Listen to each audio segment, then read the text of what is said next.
নমস্কার শ্রোতা বন্ধুরা, কুহেলিতে আমাদের আজকের উপস্থাপনা হিমাদ্রি কিশোর দাশগুপ্তের লেখা অন্ধকার যখন নামল। গল্পের সূত্রধার এবং গল্প পাঠে আমি মধুমন্তী এবং অন্যান্য চরিত্রে দীপ, অভিষেক, স্বর্ণদীপ, অয়ন এবং প্রসেনজিৎ। শুরু হচ্ছে আমাদের আজকের নিবেদন অন্ধকার যখন নামল।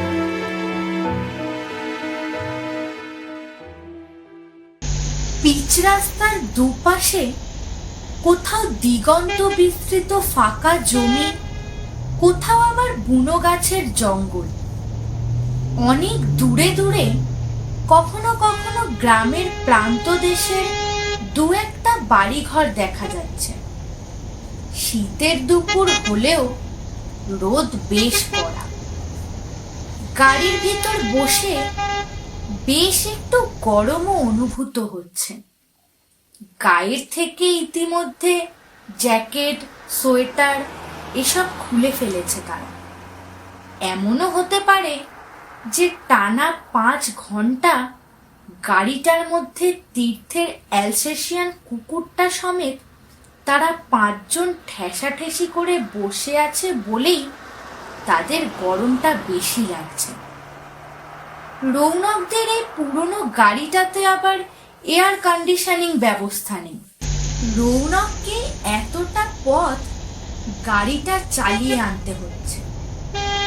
গাড়ির স্টিয়ারিং এ হাত রেখে সামনের রাস্তার দিকে তাকিয়ে ড্রাইভ করতে করতে বলল, কি রে সুপর্ণ, তোর সবুজ গ্রাম কোথায় রে? চারপাশে তো জনমানবের চিহ্ন নেই। ইন্দ্র কথাটা শুনে বলল, তোরা আর পিকনিক করার জায়গা খুঁজে পেলি না? বেলা 1টা বেজে গেছে, অথচ সেই জায়গাতে এখনো পৌঁছতে পারলাম না। এদিকে আমার পেট খিদেতে চুই চুই করছে। তাদের 5 জনের মধ্যে বিকাশী একমাত্র ভোঁস ভোঁস করে ঘুমোচ্ছে। গাড়িতে উঠলেই ঘুমিয়ে পড়া তার স্বভাব। যেন পিকনিকে নয়, ঘুমোবার জন্য সে বেরিয়েছে। নদিয়া জেলার প্রান্ত সীমায় সবুজ গ্রাম নামে জায়গাটাতে পিকনিক করার প্রস্তাবটা প্রথমে দিয়েছিল সুপর্ণই। রৌনকের প্রশ্ন আর ইন্দ্রর কথার খোঁচা শুনে সে আমতা আমতা করে বলল, আর একটু এগিয়ে দেখ না, নিশ্চয়ই পৌঁছে যাব। তার এ কথায় ইন্দ্র বেশ উষ্মা প্রকাশ করে বলল, কত আর এগোবো? এগোতে এগোতে তো এবার মনে হয় বাংলাদেশের সীমান্তে পৌঁছে যাব। এর থেকে কলকাতার কাছে ওই বারাসাতের দিকে কোনো বাগান বাড়িতে পিকনিকে গেলেই হতো। সুপর্ণ আর কোথাও যাবার জায়গা খুঁজে পেল না। মোবাইল নেটওয়ার্কও চলে গেছে। লোকেশন ম্যাপ দেখারও দেখছি উপায় নেই। কথাটা কানে যেতেই সুপর্ণ ক্ষেপে উঠে বলল, আমার এখানে দোষটা কোথায়? যে ভ্রমণ ম্যাগাজিনে পিকনিক স্পটের কথাটা লেখা ছিল সেটা তো তোদের সবাইকে দেখিয়েই ছিলাম। তোরাই তো তখন বললি হ্যাঁ এখানেই যাব, নতুন জায়গা, গাছগাছালি, নদী সবকিছুই আছে। বেশি পিকনিক পার্টি যায় না বলে আমাদেরকেও ডিস্টার্ব করবে না। এখন আবার আমার ওপর দোষটা পাচ্ছিস কেন? আমি কি তোদের পায়ে ধরেছিলাম সবুজ গ্রাম যাওয়ার জন্য? সুপর্ণর কথার জবাবে ইন্দ্র কিছু একটা জবাব দিতে যাচ্ছিল, কিন্তু কথোপকথন ঝগড়ার দিকে এগোচ্ছে দেখে তাদের থামাবার জন্য তীর্থ তাদের ধুমকে উঠে বলল, তোরা সবাই চুপ কর। ঝামেলা করলে এখানেই গাড়ি থেকে নেমে পড়বো, আর কিছুটা এগিয়ে দেখা যাবে। তীর্থের কথা শুনে তার পায়ের কাছে বসা কুকুরটা গুন্ডাও ধূমকেশ্বরে ডেকে উঠল। তীর্থকেই এই বন্ধুদের গ্রুপের দলপতি বলা যায়। সে অন্যদের থেকে কিছুটা ডাকাবুকো ধরনের। অন্যদের বিপদে সে সব সময় ঝাঁপিয়ে পড়ে। আবার স্কুল জীবনে পড়াশোনা খেলাধুলোতেও বরাবর সে অন্যদের থেকে এগিয়ে থাকত। বন্ধুরা প্রত্যেকেই তার কথা শুনে চলে। কাজেই তার কথা শুনে থেমে গেল সবাই। আগের মতোই চলতে থাকলো গাড়ি। কিছুটা এগোবার পর দূর থেকে তারা দেখতে পেল রাস্তা দুদিকে ভাগ হয়ে গেছে। তা দেখে রৌনক বলল, এবার কোন রাস্তা ধরতে হবে কে জানে। কিন্তু রাস্তা যেখানে ভাগ হয়েছে তার কাছাকাছি সুপর্ণ সামনে তাকিয়ে বলল, ওই দেখ, আমরা কাছাকাছি পৌঁছে গেছি। পথ যেখানে দুভাগে ভাগ হয়েছে তার ঠিক মাঝখানের জমিতে পোঁতা বাঁশের মাথায় একটা টিনের সাইনবোর্ড ঝুলছে। তাতে আঁকা বাঁকা হরফে কালো রং বা আলকাত্রা দিয়ে লেখা সবুজ গ্রাম।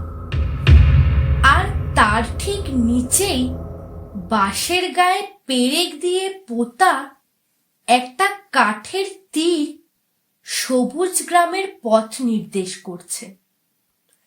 ডান দিকের রাস্তা ধরতে হবে সবুজ গ্রামে পৌঁছতে হলে। শুধু সুপর্ণই নয়, সাইনবোর্ডটা দেখে তীর্থসহ সবাই হাঁফ ছেড়ে বাঁচল। এমনকি বিকাশও ঘুম ভেঙে উঠে বলল, আমরা পৌঁছে গেলাম নাকি? রৌনক সবুজ গ্রাম যাবার নির্দেশিত পথে ডান দিকের রাস্তাতে গাড়ি ঢুকিয়ে দিল।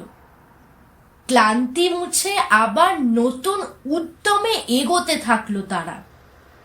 রাস্তার দুপাশে ঝোপঝাড় কিছুক্ষণের মধ্যেই বদলে যেতে লাগলো বড় বড় গাছে। পথের দুপাশে দাঁড়িয়ে থাকা গাছগুলো দুদিক থেকে তাদের ডালপালা প্রসারিত করে যাত্রাপথের মাথার ওপর চাঁদোয়া রচনা করেছে। রোদের আলো ঝিলিক দিচ্ছে তাদের ফাঁক দিয়ে।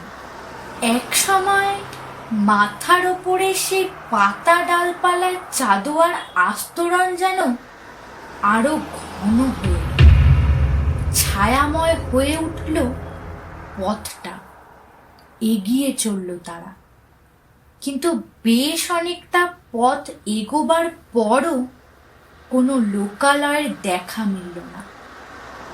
আবারও কেমন যেন আশঙ্কার দানা বাঁধতে শুরু করলো সবার মনে।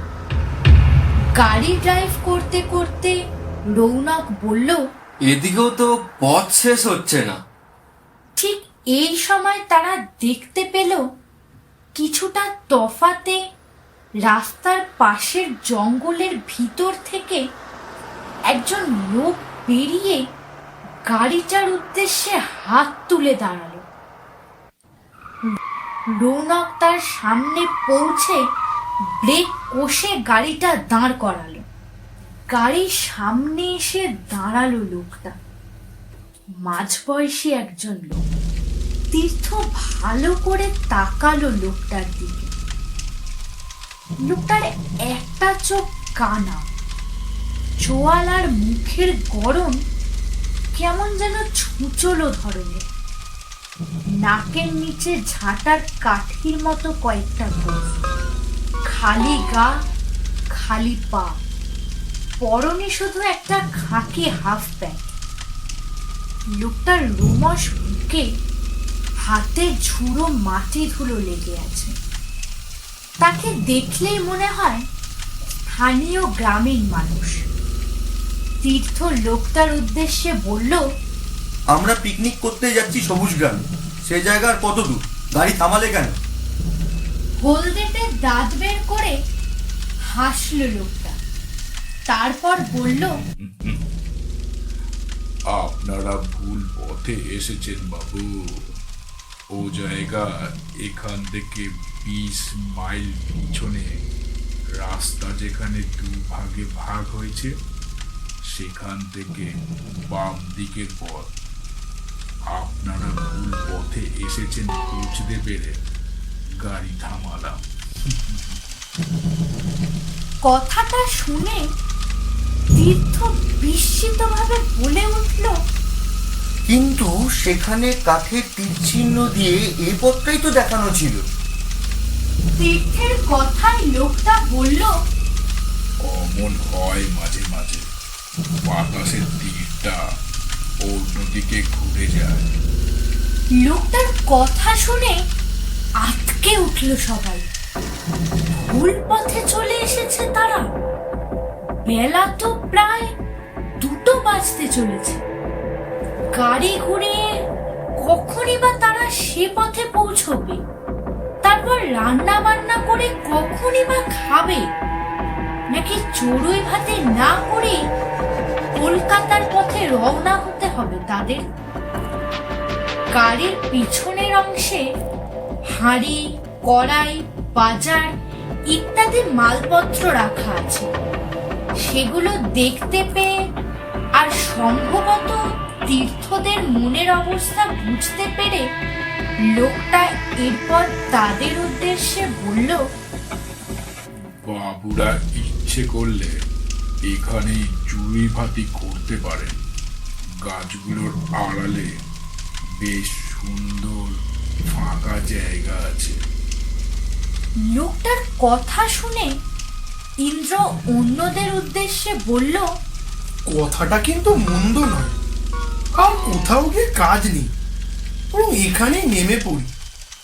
রৌনক বলল, তা নয় বুঝলাম, কিন্তু রান্না হবে কিভাবে? ভ্রমণের বইটাতে লেখা ছিল সবুজ গ্রামের পিকনিক স্পটে গ্যাসের সিলিন্ডার, ওভেন এসব পাওয়া যায়। সে কারণে তো আমরা গ্যাস সিলিন্ডার, ওভেন এসব সঙ্গে আনিনি। কথাটা কানে গেল লোকটার। এক চোখে তাকিয়ে সে বলল, উনুনের ব্যাপারে চিন্তা করবেন না বাবুরা, আমি উনুন খুঁড়ে দেব। জঙ্গল থেকে কাঠ আনা, বাসনপত্র ধোয়া মোছা সব কাজ আমি করে দেব। লোকটার কথা শুনে সবাই তাকালো তীর্থের দিকে। সেই দলের মাথা। তার সিদ্ধান্তের ওপর সবকিছু নির্ভর করছে। অবস্থা বিবেচনা করে তীর্থ বুঝতে পারল তাদের যদি চড়ুই ভাতি করতেই হয় তবে এখানেই নামতে হবে। শীতের ছোট বেলা, 5টা সাড়ে 5টা নাগাদে অন্ধকার নেমে যাবে। সবুজ গ্রামে গিয়ে রান্নার আয়োজন করতে না করতে হয়তো সূর্য ঢলে যাবে। তীর্থ লোকটাকে প্রশ্ন করল, এইসব কাজের জন্য তোমাকে কি দিতে হবে? লোকটা হেসে বলল, তেমন কিছু নয়। পিকনিকে যখন এসেছেন তখন নিশ্চয়ই সঙ্গে মাংস এনেছে। 2টো মাংস খেতে দিলেই হবে। তীর্থ লোকটার কথা শুনে অনুমান করল লোকটা নিতান্তই গরিব মানুষ। মাংস কিনে খাবার ক্ষমতা তার নেই। তাই 2টো মাংস ভাত খাবার লোভে তাদেরকে সাহায্য করতে চাইছে। তীর্থ লোকটার উদ্দেশ্যে প্রথমে বলল, হ্যাঁ, মাংস আমাদের সঙ্গে এনেছি, আর খাবার যা বাঁচবে তাও তোমাকে দেব, আর কিছু বকশিসও দেব। এ কথা বলার পর তীর্থ সঙ্গীদের উদ্দেশ্যে বলল, চল তবে এখানেই নেমে পড়ি। গুন্ডা শুয়েছিল তীর্থের পায়ের কাছে। তীর্থ তার গলাতে পরানো নাইলনের ফিতেটা ধরে টানতে কুকুরটা প্রথমে উঠে দাঁড়ালো। তারপর গাড়ির জানালার বাইরে লোকটাকে দেখতে পেয়েই তীব্র গর্জন করে উঠল। কুকুরটাকে আগে দেখতে পাইনি। বাইরে দাঁড়ানো লোকটা গুন্ডাকে দেখতে পেয়ে আর তার উদ্দেশ্যে গর্জন শুনে লোকটার সঙ্গে সঙ্গে গাড়ি থেকে ছিটকে দূরে সরে গেল। বিস্ময় মাখানো কিন্তু ভয়ার্থ ভাবে সে বলে উঠল, আপনাদের সঙ্গে কুকুর আছে? লোকটা ভয়ে চলে গেলে মুশকিল হবে। লোকটার উদ্দেশ্যে গর্জন করেই চলেছে গুন্ডা। তীর্থ গুন্ডার মাথায় হাত বুলিয়ে তাকে শান্ত করার চেষ্টা করতে করতে লোকটাকে আশ্বস্ত করার জন্য বলল, তোমার কোনো ভয় নেই, ও কাউকে কোনোদিনও কামড়ায় না। তোমাকে নতুন লোক দেখে অমন করছে। গাড়ি থেকে নেমে পড়ল সবাই। তীর্থ গুন্ডার গলার বকলেসের ফিতেটা ধরে গাড়ি থেকে নামতেই সে লোকটার উদ্দেশ্যে গর্জন করে এগোতে গেল। তীর্থ ফিতেটা ধরে গুন্ডাকে নিয়ে গাড়ি থেকে কিছুটা তফাতে সরে গিয়ে আবারও লোকটাকে আশ্বস্ত করে বলল, ভয় পেও না, একটু পরই ও তোমাকে চিনে ফেলবে, তখন আর ডাকবে না। আমি ধরে আছি ওকে। তোমার নাম কি? তীর্থের কথা শুনে লোকটা মনে হয় সাহস পেল। সে বলল, হ্যাঁ, ওকে বেঁধেই রাখবেন। আমি কুকুর ভয় পাই। আমার নাম বুজরু। অন্য সবাইও গাড়ি থেকে নেমে পড়ল। গাড়ির ভিতর থেকে রান্নার বাসনপত্র, বাজার, জলের ব্যারেল, শতরঞ্চি এসবও নামানো শুরু হলো। গুন্ডাকে নিয়ে একপাশে দাঁড়িয়ে কাজের তদারকি করতে লাগলো তীর্থ। গুন্ডা তখনও ডেকেই চলেছে লোকটার উদ্দেশ্যে। জিনিসপত্র নামিয়ে ফেলা হলো গাড়ি থেকে। তার মধ্যে থেকে সব থেকে ভারী জিনিস হলো পলিথিনের 40 লিটারের জলের ব্যারেলটা। বিকাশ আর রৌনক মিলে ধরাধরি করে সেটা গাড়ি থেকে নামাতেই বুজরুক নামের লোকটা একাই সেটা কাঁধে তুলে নিল। তা দেখে তীর্থরা বুঝতে পারল গ্রাম্য লোকটা বেশ পরিশ্রমী আর তার শরীরে শক্তিও আছে। জলের পাত্রটা কাঁধে তুলে নিয়ে ইশারাতে সে তীর্থদের অনুসরণ করতে বলল তাকে। সবাই অন্য মালপত্র নিজেদের মধ্যে ভাগ করে নিয়ে তার পিছনে এগোলো। সবার পিছনে তীর্থ চলল, তার কুকুরের গলার নাইলনের ফিতে ধরে। 20-25 পা হেঁটেই রাস্তার গায়ের জঙ্গলের মধ্যে দিয়ে একটা সুড়ি পথ। সেখানে ঢুকে পড়ল লোকটা আর তার পিছন পিছন অন্যরা। সে পথে কিছুটা এগোতেই তীর্থদের সামনে থেকে গাছের প্রাচীর সরে গেল। উন্মুক্ত হলো একটা ডিম্বাকৃতি ফাঁকা জমি। তার চারপাশে বড় বড় গাছ আর তাদের পাদদেশের ঝোপঝাড়গুলো যেন প্রাচীরের মতো ঘিরে রেখেছে মাঠটাকে। শীতের দুপুরে নরম রোদ খেলা করছে ফাঁকা জমিটাতে। তবে মাঠটার চারপাশের গাছের বেষ্টনী থেকে কয়েক পা নিচে ঢালু পথ বেয়ে জমিটাতে নেমে পড়ল বুঝু। অন্যরাও নামতে থাকলো। সবার শেষে নামলো তীর্থ। কিন্তু গুন্ডা জমিটাতে নেমে মাটিটা একবার শুকলো আর তারপরে মুখ ফিরিয়ে পিছু হটার চেষ্টা করলো। সে যেন আর এগোতে চায় না।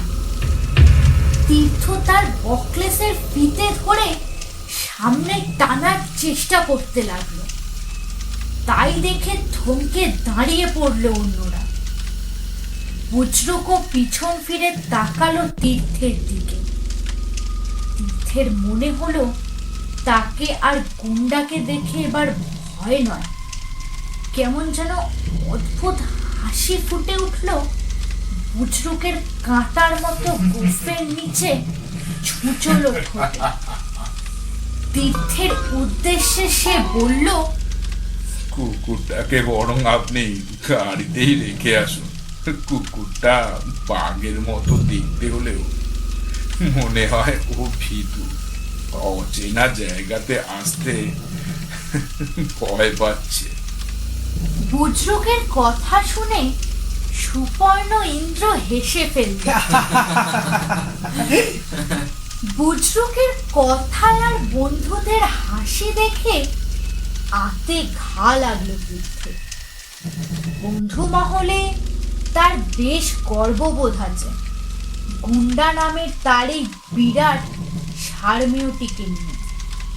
বুজরুক নামের লোকটার উদ্দেশ্যে মৃদু ধমকে উঠে তীর্থ বলল, ওকে কোথায় রাখবো তা নিয়ে ভাবতে হবে না, তুমি এগো।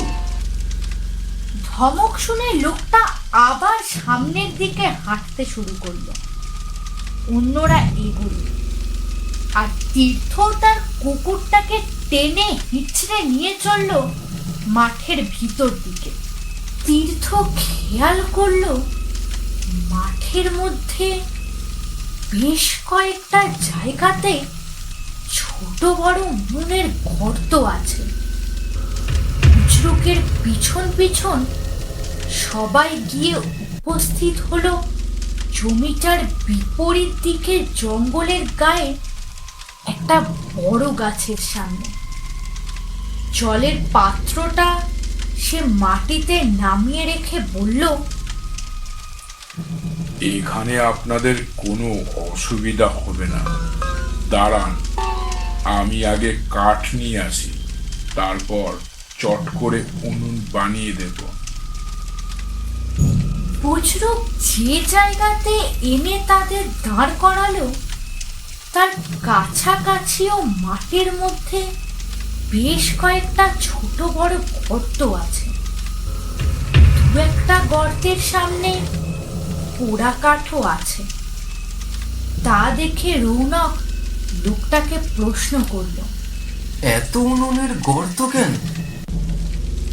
প্রশ্ন শুনে লোকটা হেসে চারপাশের গর্তগুলোর দিকে তাকিয়ে বলল,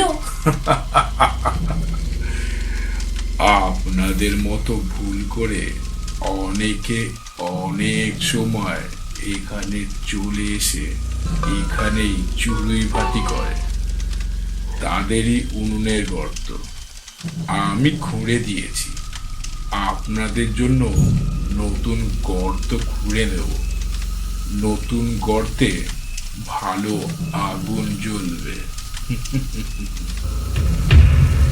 কথাগুলো বলে জমিটার গায়ে বনের মধ্যে ঢুকে গেল বুজরুক। গাছটার কাছে ফাঁকা জমিতে জিনিসপত্র নামিয়ে শতরঞ্চি বিছানো শুরু হয়ে গেল। কোথাও অন্য কোনো লোকজন নেই। জঙ্গল থেকে শুধু পাতা খসার খসখস শব্দ ভেসে আসছে। মাঠের ভিতর বেশ ঠান্ডা বাতাস থাকলেও দুপুরের রোদে একটা মিঠে আমেজ অনুভূত হচ্ছে। সুপর্ণ বলল, জায়গাটা কিন্তু বেশ লাগছে, কেমন নিরিবিলি, বিরক্ত করার কেউ নেই। অন্য পিকনিক স্পটগুলোর মতো লাউডস্পিকারে কান ফাটানোর অত্যাচারও নেই। ইন্দ্র বলল, ঠিক তাই, চারপাশের জঙ্গলগুলো দেখে মনে হচ্ছে এবার আমরা সত্যি বনভোজন করতে এসেছি।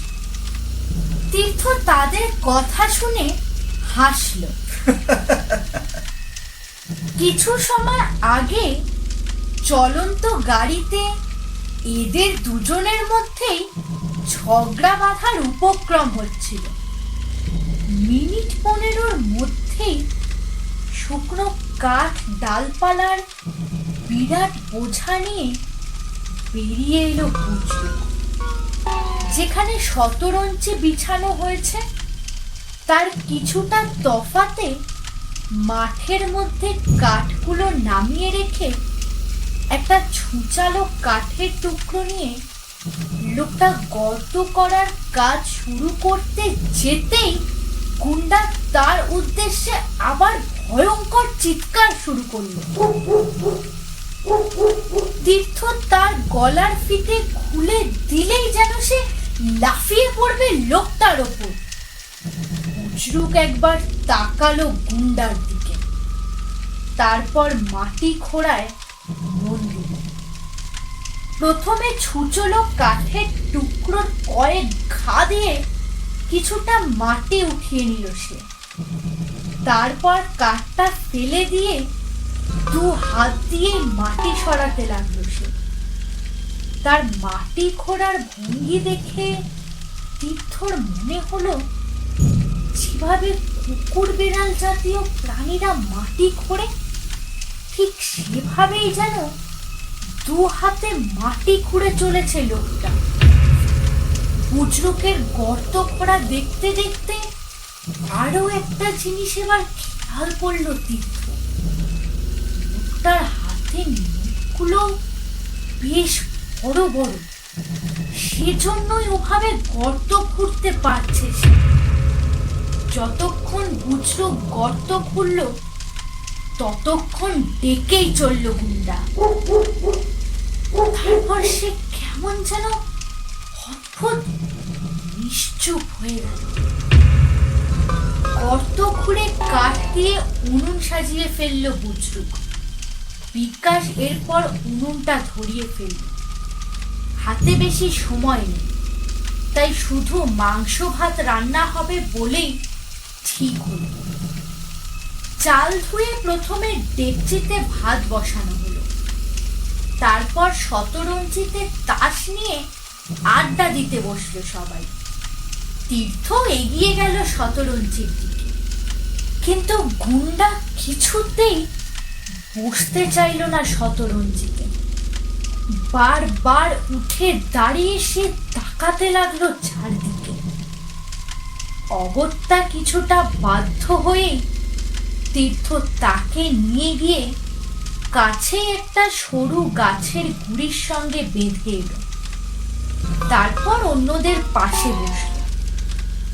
তারা তাস খেলা আর গল্প করতে লাগলো। সূর্য দ্রুত এগোতে লাগলো বিকেলের দিকে।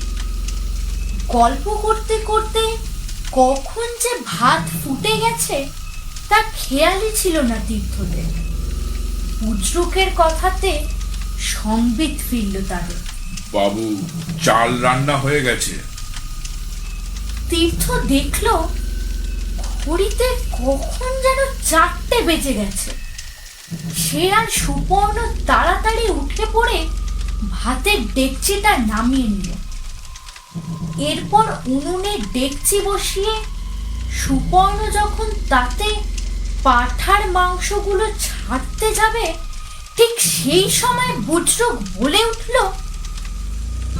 বাবুদের একটা কথা বলি, আমাকে তো আপনারা মাংস দেবেনই, যদি এখনই তা দিয়ে দেন। ইন্দ্র কথাটা শুনতে পেয়ে বলল, কাঁচা মাংস নিয়ে তুমি কি করবে? বুজরুক একটু চুপ করে থেকে বলল, ঘরের জন্য নিয়ে যাব, ছেলে মেয়েদের দেব। তীর্থের কথাটা শুনে বেশ মায়া হলো লোকটার প্রতি। গরিব মানুষ এই লোকটা, মাংস কিনে খাবার ক্ষমতা নেই, তাই কাঁচা মাংস বাড়ি নিয়ে গিয়ে রান্না করে ছেলে পুলে নিয়ে একসঙ্গে খেতে চাইছে। এই কথা ভেবে তীর্থ রৌনককে বলল, ও যখন বলছে তখন কাঁচা মাংসই দিয়ে দে ওকে। হাসি ফুটে উঠল বুজরুকের মুখে। কয়েকটা বড় পাতা কুড়িয়ে আনলো সে। রৌনক তীর্থের কথা মতো কাঁচা মাংসই দিল, একটু বেশি পরিমাণেই দিল। মাংস চাপিয়ে আবার শতরঞ্জিতে আড্ডা দিতে বসলো তারা। বিকেল হবার সঙ্গে সঙ্গেই রোদ মুড়ে আসতে শুরু করেছে। শীতের বিকেল দ্রুত শেষ হয়েই ঘন্টা খানেকের মধ্যেই অন্ধকার নামবে। মাংস রান্না হয়ে গেলেই খাওয়া সেরে তারা রওনা হয়ে যাবে কলকাতার দিকে। বিকাশ বলল, এই জায়গাতে যদি বেলা থাকতে থাকতেই আসা যেত তবে জঙ্গলের মধ্যেও ঘোরা যেত।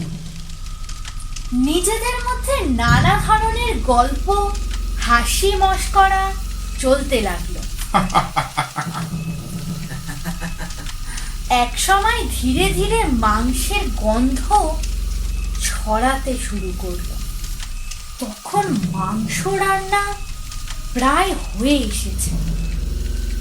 হঠাৎ যেন বেশ কিছুক্ষণ নিশ্চুপ থাকার পর কুকুরটা আবার ডাকতে শুরু করলো। না, ঠিক গর্জনের মতো ডাক নয়, অদ্ভুত একটা গোঙানির মতো শব্দ করতে লাগলো সে। গুন্ডাকে এমন ভাবে আগে কোনোদিন ডাকতে শোনেনি তীর্থ। সে কয়েকবার থামাবার চেষ্টা করলো গুন্ডাকে, কিন্তু কুকুরটা একইভাবে ডেকে চলল। গুন্ডার ডাক মাঝে মাঝে আড্ডায় ছেদ পড়তে লাগলো। তীর্থ বুঝতে পারল গুন্ডার আচরণে স্পষ্ট বিরক্ত বোধ করছে বন্ধুরা। রৌনক একসময় তীর্থকে বলেই ফেলল, তুই বরং আমার থেকে গাড়ির চাবিটা নিয়ে ওকে গাড়িতে রেখে আয়। আর তো ঘন্টা খানেকের ব্যাপার মাত্র, কোনো কারণে ওর এ জায়গা পছন্দ হচ্ছে না। তীর্থ বলল, হ্যাঁ, সেটাই ভালো। যেমনভাবে চেঁচাচ্ছে তাতে শান্তিতে খেতে দেবে না। রান্না তো প্রায় হয়েই এলো, সামান্য সময় ও ঠিক গাড়িতে থাকতে পারবে। গুন্ডার আচরণে বন্ধুরা বিরক্ত বোধ করছে দেখে কুকুরটাকে গাড়িতে রেখে আসবার জন্য রৌনকের থেকে চাবিটা নিয়ে শতরঞ্চি ছেড়ে উঠে দাঁড়ালো তীর্থ। বুজরুক মাঠের মধ্যে হেঁটে বেড়াচ্ছে। তার দিকে একবার তাকিয়ে নিয়ে তীর্থ গুন্ডার কাছে গিয়ে গাছের গা থেকে তার ফিতেটা খুলে নিল। তারপর গুন্ডাকে নিয়ে মাঠ পেরিয়ে উল্টো দিকে গাছের আড়ালে রাস্তায় যেখানে গাড়িটা রাখা আছে সেদিকে যাবার জন্য এগোলো। গুন্ডা চিৎকার থামিয়ে এগোলো তার সঙ্গে। সন্দিগ্ধভাবে মাঠের চারপাশে তাকাতে তাকাতে জমি শুকতে শুকতে এগোতে লাগলো সে। মাঠের ঠিক মাঝখানে পৌঁছে হঠাৎই থমকে দাঁড়িয়ে পড়ে দাঁত বার করে গড়গড় করে উঠল গুন্ডা। কিছুটা তফাতেই একটা উনুনের গর্ত, সেদিকে তাকিয়েই দাঁড়িয়ে পড়েছে সে। ভালো করে গর্তটার দিকে তাকিয়ে তীর্থের একটা জিনিস চোখে পড়ল। গর্তের ঠিক মুখটাতেই এক টুকরো কাঁচা মাংস পড়ে আছে। বুজরুক নামের লোকটা মাঠে ঘুরে বেড়াচ্ছে। তার কাছ থেকেই নিশ্চয় অসাবধানতায় মাংসটা খসে পড়েছে গর্তের মধ্যে। এ কথা ভেবে নিয়ে গর্তটার পাশ কাটিয়ে গুন্ডাকে নিয়ে তীর্থ এগোলো। জঙ্গলের আড়ালে সূর্য ঢলতে শুরু করেছে। দিনের আলো দ্রুত ফুরোতে চলেছে। বেশ কিছুটা জমি পেরোবার পর রাস্তার কাছাকাছি জঙ্গলের গায়ের প্রায় সামনে পৌঁছে আবারও একটা গর্তের দিকে তাকিয়ে থমকে দাঁড়িয়ে পড়ে ঠিক আগের মতোই গর্জে উঠল গুন্ডা। সেই গর্তটার দিকে তাকিয়ে এবার সত্যি বেশ আশ্চর্য হয়ে গেল তীর্থ। এই গর্তটার ঠিক মুখে পড়ে আছে কাঁচা মাংসের টুকরো। তবে কি বুজরুক নামের ওই লোকটা নিচে মাঠের মধ্যে ঘুরে বেড়াতে বেড়াতে মাংসের টুকরো ছড়াচ্ছে। পাগল নাকি লোকটা? অদ্ভুত লোক তো। তীর্থ তাকালো, তার বেশ কিছুটা দূরে মাঠের মাঝখানে তার দিকে পিছন ফিরে ঘুরতে থাকা বুজরুকের দিকে। হাত দুটো স্পষ্ট দেখা যাচ্ছে তার, খালি হাত। যাকে সে তার ভাগের মাংস নিয়ে যা করেছে করুক, এই কথা ভেবে নিয়ে তীর্থ এরপর মাঠ ছেড়ে উঠে সুড়িপথ ভেঙে এগোলো রাস্তার দিকে। গাড়ির দরজা খুলতেই এক লাফে ভিতরে ঢুকে পড়ল গুন্ডা। গাড়ির একটা জানালার কাঁচ কিছুটা নামিয়ে দরজা বন্ধ করে ফেরার পথ ধরল তীর্থ। সে যখন মাঠে নামলো তখন সূর্য বনের আড়ালে চলে গেছে। অন্ধকার নামার আগেই খাওয়া সেরে মালপত্র গুছিয়ে তাদের ফিরতে হবে। তীর্থ তাই দ্রুত এগোলো মাঠের অন্য প্রান্তে তার বন্ধুদের দিকে। সে যখন তার বন্ধুদের কাছে পৌঁছলো তখন মাংস রান্না হয়ে গেছে। উনুনের ওপর মাংসের ডেকচিতে খুন্তি নাড়াবার পর বিকাশ সেটা শতরঞ্চির কাছে নামিয়ে আনছে। কিছুটা তফাতে উবু হয়ে বসে আছে বুজরুক নামের লোকটা। তীর্থের একবার মনে হলো মাংস ফেলার ব্যাপারটা সম্বন্ধে প্রশ্ন করে লোকটাকে, কিন্তু এরপরই তার মনে হলো ব্যাপারটা তার বন্ধুদের কানে গেলে হয়তো তারা পয়সা দিয়ে কেনা দামি মাংস এভাবে নষ্ট করার জন্য ঝামেলা বাঁধিয়ে দেবে লোকটার সঙ্গে।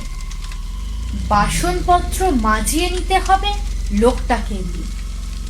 তাই শেষ বেলাতে ঝগড়াঝাটির সম্ভাবনা এড়াতে তীর্থ আর কোনো প্রশ্ন করল না লোকটাকে। তীর্থরা যখন খেতে বসলো তখন বনের আড়ালে সূর্য সত্যি ডুবে গেছে। বাতাস বেশ ঠান্ডা হয়ে এসেছে। সন্ধ্যা নামার প্রস্তুতিতে মাঠের ওপর পাতলা কুয়াশার চাদর ভাসতে শুরু করেছে। বেশ তৃপ্তি করেই ভাত মাংস খেলো সবাই মিলে। খাওয়া শেষ করে যখন তারা উঠে দাঁড়ালো তখন সন্ধ্যা নামতে চলেছে। তীর্থ বলল, চল এবার তাড়াতাড়ি ফিরতে হবে আমাদের।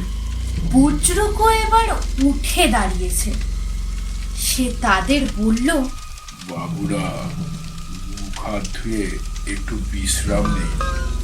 আপনাদের চিন্তারে আমি বাসনপত্র ধুয়ে সব কিছু গুছিয়ে গাড়িতে তুলে দেব।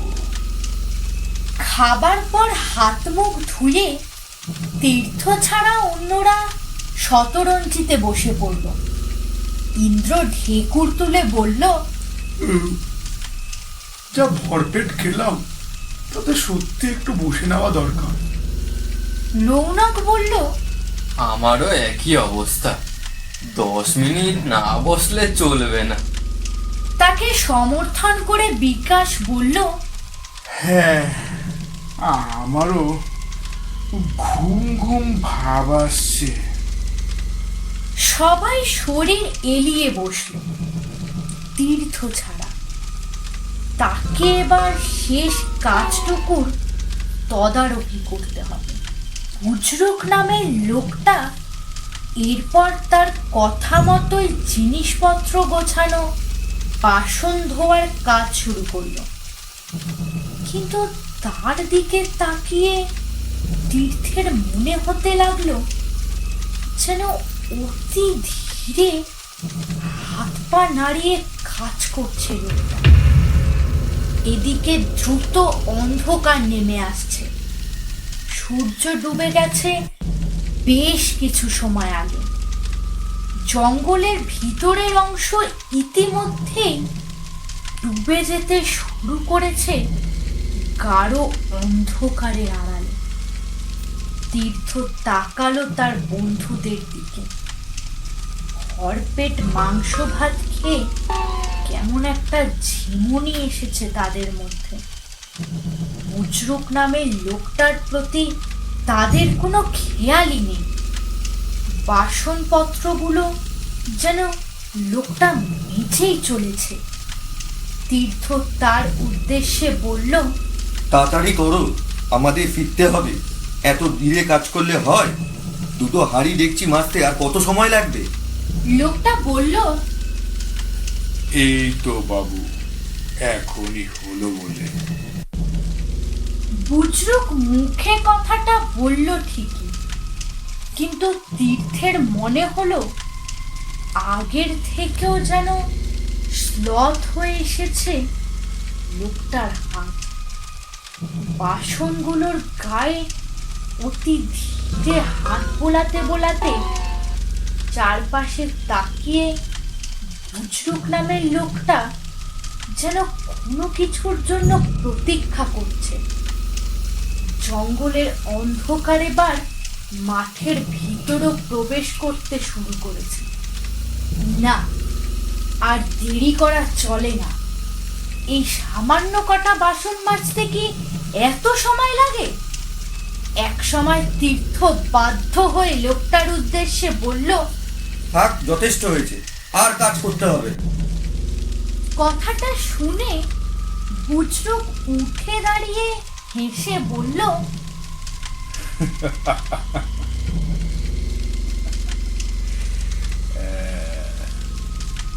আর কাজ করতে হবে না। তার কথা শেষ হবার সঙ্গে সঙ্গেই যেন কেউ একটা কালো চাদর বিছিয়ে দিল সে অচেনা মাঠে।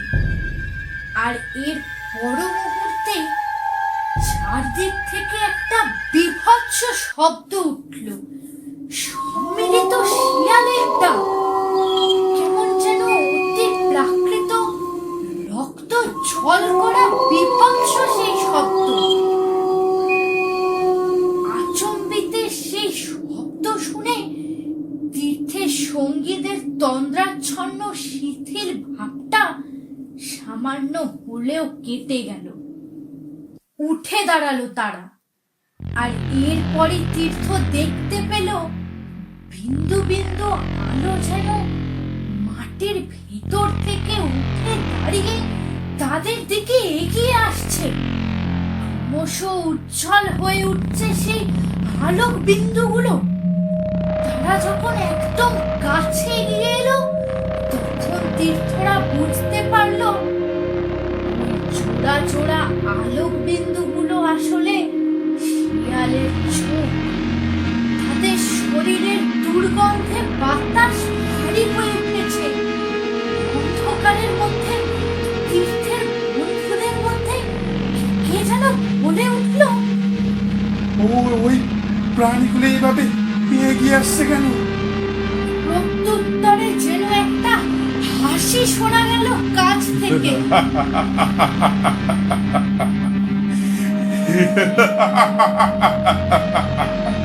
বুজরুক যেন অন্ধকারের মধ্যে হারিয়ে গেছে, তাকে আর দেখা যাচ্ছে না। কিন্তু তীর্থের মনে হলো হাসিটা যেন বুজরুক নামের লোকটাই হাসলো। আর এরপরই যে ঘটনা ঘটলো তার জন্য তীর্থরা কেউই প্রস্তুত ছিল। পালে পালে শিয়ালের দল তখন তাদের গর্ত থেকে উঠে এসেছে। অন্ধকারে আলোড়িত বিদীর্ণ করে জান্তব আক্রোশে একবার সম্মিলিত উল্লাস ধ্বনি করে উঠল সেই সাপদের দল। তার পরক্ষণেই তারা ছুটে এসে ঝাঁপিয়ে পড়ল একসঙ্গে উঠে দাঁড়ানো তীর্থের সঙ্গীদের ওপর। মুহূর্তের মধ্যেই এক নারকীয় ভয়াবহ পরিবেশ সৃষ্টি হলো চারদিকে। মানুষের আত্মা শব্দে ভরে উঠল অন্ধকার অচেনা প্রান্তর। হিংস্র প্রাণীগুলো সোজা এসে কামড় বসাচ্ছে মানুষগুলো তাদের একটাকে আঘাত করে দূরে সরালে তার পরক্ষণে তিনটে প্রাণী গায়ের ওপর ঝাঁপিয়ে পড়ে মাংস খুবলে মুখের দিকেও এগিয়ে এলো বেশ কয়েক জোড়া হিংস্র ঝোঁক। একটা প্রাণী তার উদ্দেশ্যে লাফাতে যেতেই তীর্থ প্রচন্ড জোরে লাঠি খসালো তাকে লক্ষ্য করে। কয়েক হাত দূরে প্রাণীটা মাটির ওপর আছড়ে পড়ে একটা আর্তনাদ করে উঠল। আর সেই আর্তনাদ শুনে শিয়ালের দল প্রচন্ড আক্রোশে সম্মিলিতভাবে বিভৎস চিৎকার করে উঠল। তীর্থের মনে হলো মাঠের চারদিকের অন্ধকারের মধ্যে থেকে জোড়া জোড়া ঝলন্ত চোখ এবার যেন তাকে লক্ষ্য করেই ছুটে আসছে। বুঝতে পারল বাঁচতে হলে পালাতে হবে তাদের। বন্ধুদের উদ্দেশ্যে সে বলে উঠল, পালা পালা, মাঠ ছেড়ে রাস্তার দিকে পালা। কথাগুলো বলেই মাঠের মধ্য দিয়ে রাস্তার দিকে ছুটতে শুরু করলো সে। বিকাশ আর রৌনক ততক্ষণে মাটিতে পড়ে গেছে। শেয়ালের দল তুলে খেতে শুরু করেছে তাদের। সুবর্ণ আর ইন্দ্র কোনো রকমে ছুটতে শুরু করলো তীর্থের কথা শুনে। আর একদল শেয়ালও ছুটতে শুরু করলো তাদের পিছনে। মাঝ মাঠে পৌঁছে একটা গর্তের মধ্যে পা ঢুকে মাটিতে পড়ে গেল সুপর্ণ। মুহূর্তের মধ্যে মৌমাছির পালের মতো তার উপর ঝাঁপিয়ে পড়ল পিছনে ছুটে আসা শিয়ালদের একটা দল। সুপর্ণ আত্মরাত করারও সুযোগ পেল না। আর বাকিরা ছুটে চলল তীর্থ আর ইন্দ্রের পিছনে। প্রথমে ছুটছে তীর্থ, আর তার কিছুটা তফাতে ইন্দ্র, আর তার পিছনেই উন্মত্ত হিংস্র শেয়ালের দল। তীর্থ যখন মাঠ ছেড়ে ওপরে উঠতে জঙ্গল ভেঙে রাস্তার দিকে ছুটে যাচ্ছে, তখন ইন্দ্রর শেষ আর্তচিৎকার শুনতে পেল তীর্থ। সে বুঝতে পারল হিংস্র প্রাণীগুলো ধরে ফেলল ইন্দ্রকে। তীর্থ এও বুঝতে পারল যে ইন্দ্রকে সাহায্য করতে যাওয়ার চেষ্টা করা বৃথা। খালি হাতে এই উন্মত্ত হিংস্র প্রাণীগুলোর সঙ্গে লড়াই করতে গেলে তাকেও ছিঁড়ে খাবে পদ্মগুলো। তাই তীর্থ আর পিছু না ফিরে ঝোপ জঙ্গল ভেঙে ছুটল রাস্তার দিকে। কোনো রকমে রাস্তায় পৌঁছে গেল তীর্থ। তাদের গাড়িটা একই জায়গাতে রয়েছে। এক ছুটে গাড়ির কাছে পৌঁছে গেল তীর্থ। তাকে দেখেই ডেকে উঠল গুন্ডা। তীর্থের কাছেই চাবি ছিল গাড়ি। কোনো রকমে দ্রুত চাবি দিয়ে গাড়ির দরজা খুলে ফেলল সে। তীর্থ যখন ভিতরে ঢুকতে যাচ্ছে, ঠিক তখনই পিছনে একটা অস্পষ্ট শব্দ শুনে পিছনে তাকিয়ে সে দেখল তার গাড়ির দিকে এগিয়ে আসছে একটা লোক। সম্ভবত লোকটা তার পিছনেই ছুটে এসেছে। অন্ধকার হলেও তার অভয়ব দেখে তাকে চিনতে অসুবিধা হলো না তীর্থের। লোকটা তীর্থের কোনো বন্ধু নয়। সে বুঝলো সেও কি তবে শিয়ালদের তাড়া খেয়ে পালিয়ে এলো, নাকি অন্য কোনো ব্যাপার। গাড়িতে উঠতে গিয়েও তার দিকে তাকিয়ে থমকে দাঁড়িয়ে পড়ল তীর্থ। লোকটা গাড়ির আরো কাছে এগিয়ে এলো। তীর্থর মনে হলো না বুঝরুকের একটা চোখ যেন শিয়ালগুলো চোখের মতোই ঝুলছে। আর এরপরে প্রভুকে বাঁচাবার জন্য খোলা দরজা দিয়ে নেমে পড়লো গুন্ডা। বিশাল কুকুরটা তীর্থকে পাশ কাটিয়ে তীর বেগে ছুটে গিয়ে বিজাতীয় আক্রোশে গর্জন করে লাফ দিল বুজরুককে লক্ষ্য করে। অত বড় কুকুরটা লাফ দিয়ে তার বুকের ওপর পড়তেই তাল সামলাতে না পেরে লোকটা মাটিতে পড়ে গেল। তার গলা থেকেও বেরিয়ে এলো একটা চিৎকার। তবে সেই চিৎকার মানুষের নয়, শিয়ালের ডাক। আর সেই চিৎকার করা মাত্রই তার জবাবে সেই মাঠের দিক থেকে ভেসে এলো অনেকগুলো শিয়ালের রক্ত ছল করা চিৎকার। মাঠ ছেড়ে রাস্তার দিকে শিয়ালের ঝাঁক ছুটে আসতে লাগলো চিৎকার করতে করতে। ব্যাপারটা বুঝতে পেরে তীর্থ আর সময় নষ্ট না করে গাড়ির ভেতর উঠে দরজা বন্ধ করে চাবি দিয়ে ইঞ্জিন স্টার্ট করে গাড়ির হেডলাইট জ্বালিয়ে।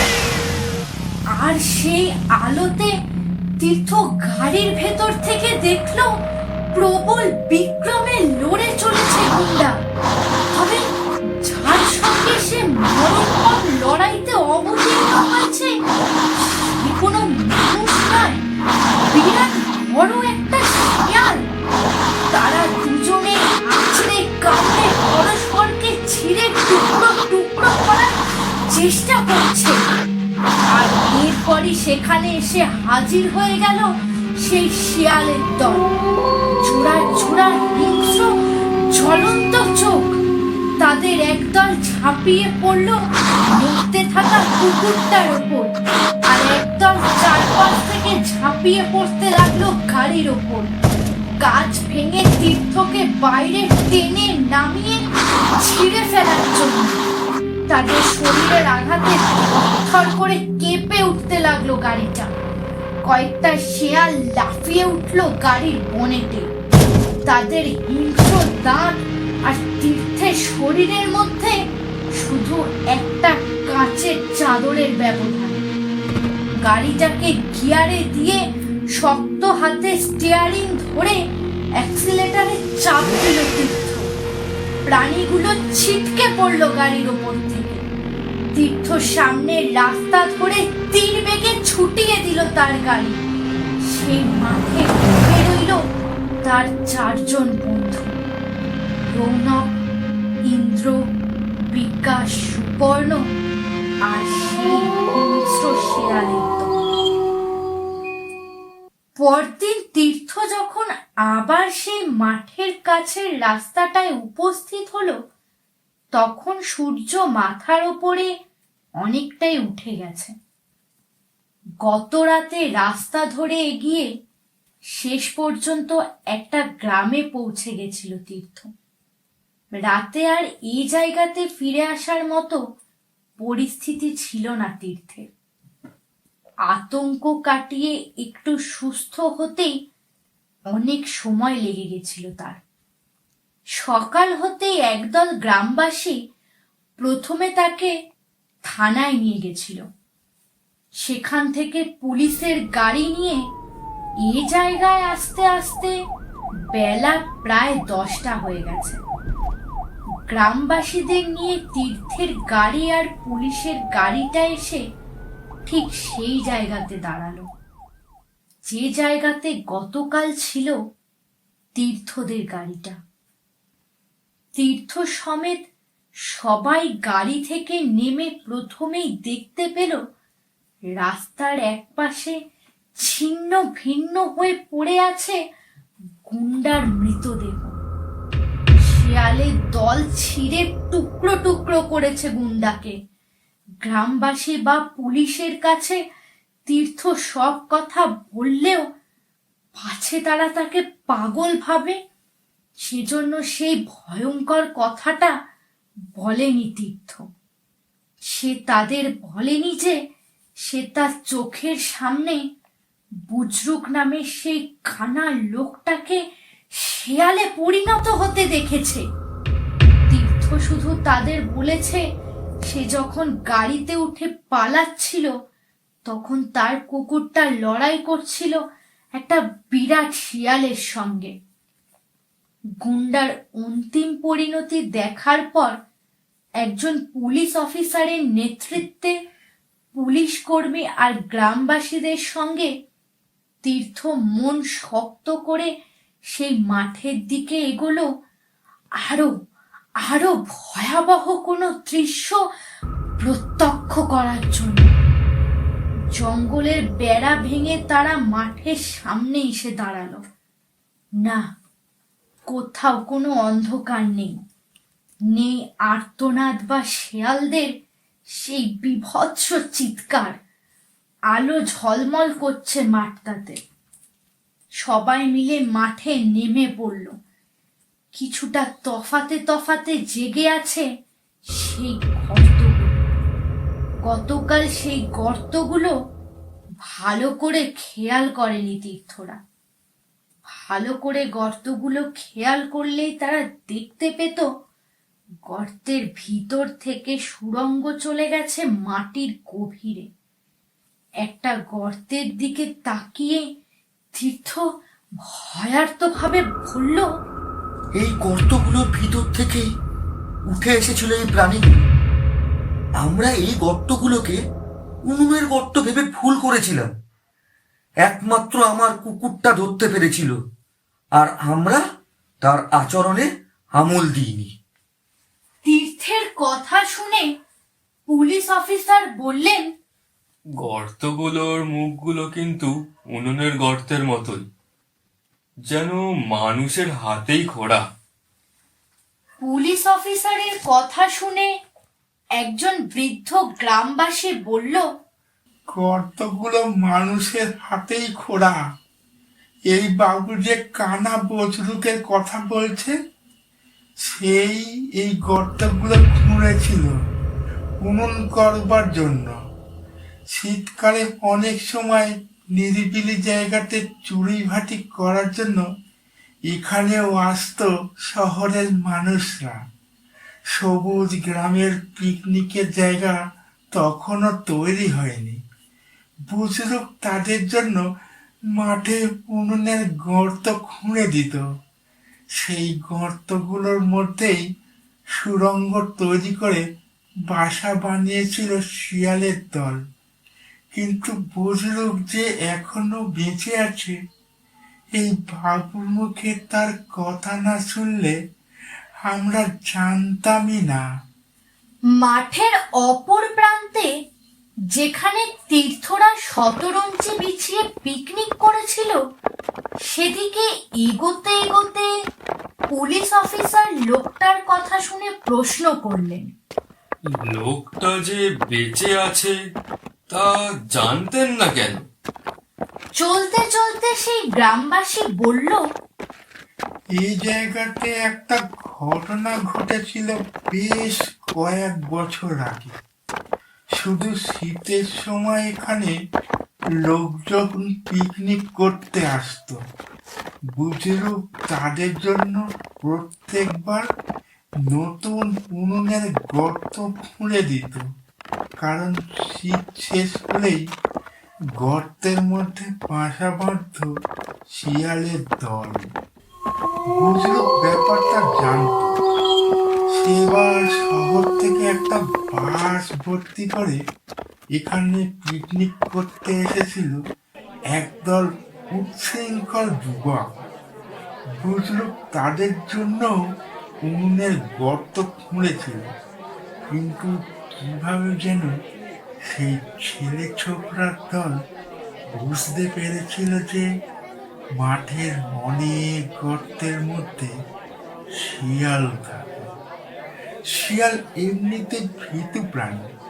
দিনের বেলাতে তারা বাইরে বেরোয় না।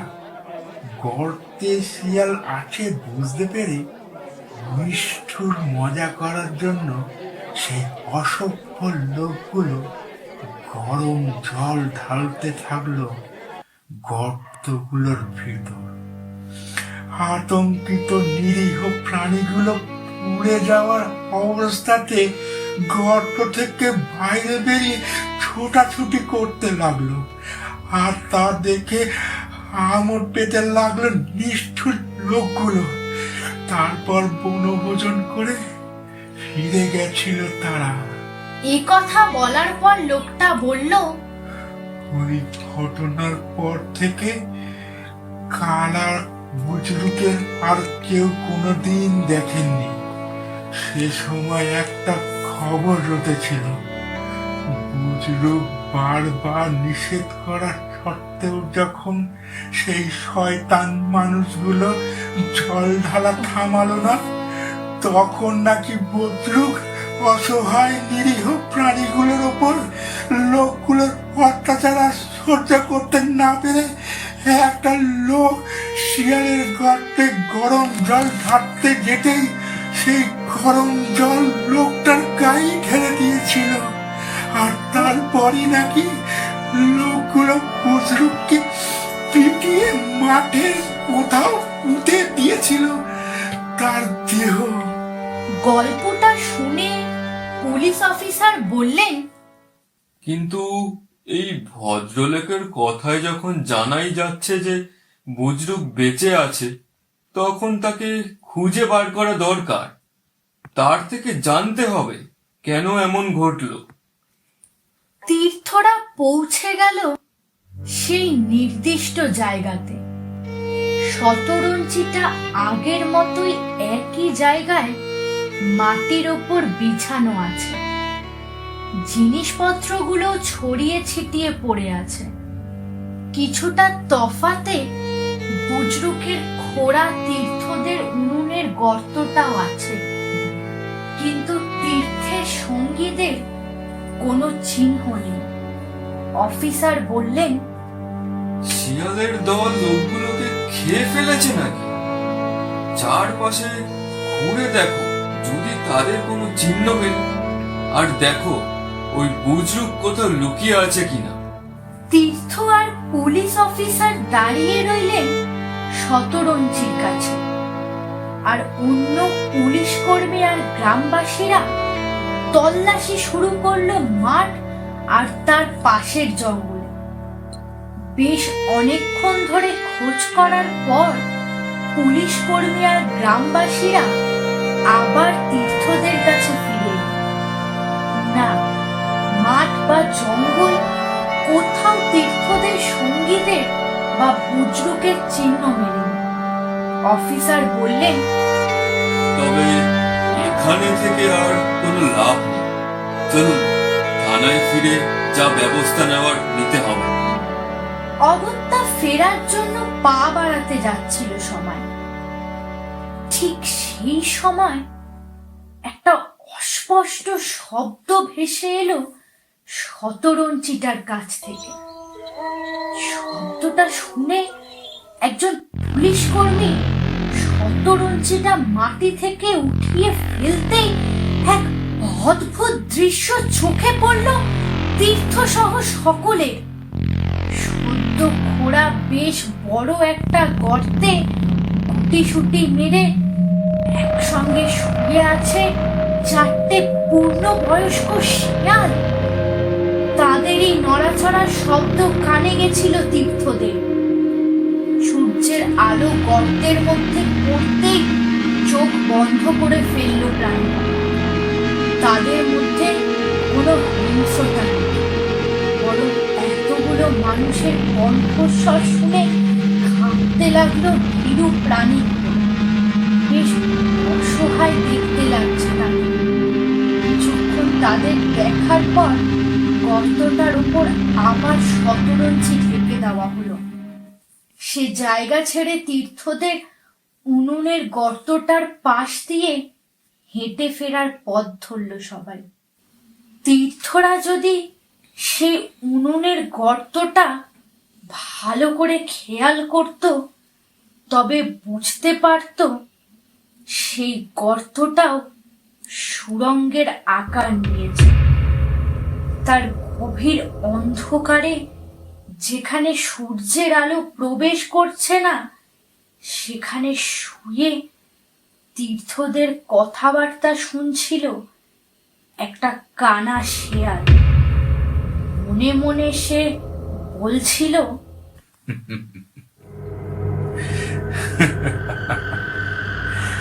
শিয়ালের সংখ্যা আরো 4টে বাড়ল। আবারও নিশ্চয়ই পথ ভুল করে মানুষ আসবে এখানে, যেমন তারা আসে। বাড়তে থাকবে শিয়ালের সংখ্যা, যেমন বেড়ে চলেছে।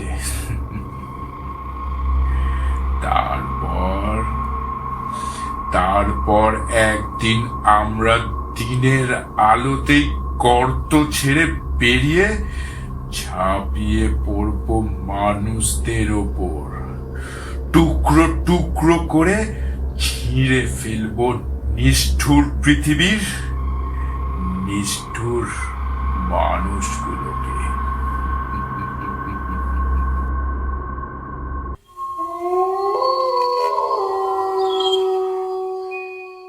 শুনছিলেন হিমাদ্রি কিশোর দাশগুপ্তের লেখা অন্ধকার যখন নামল।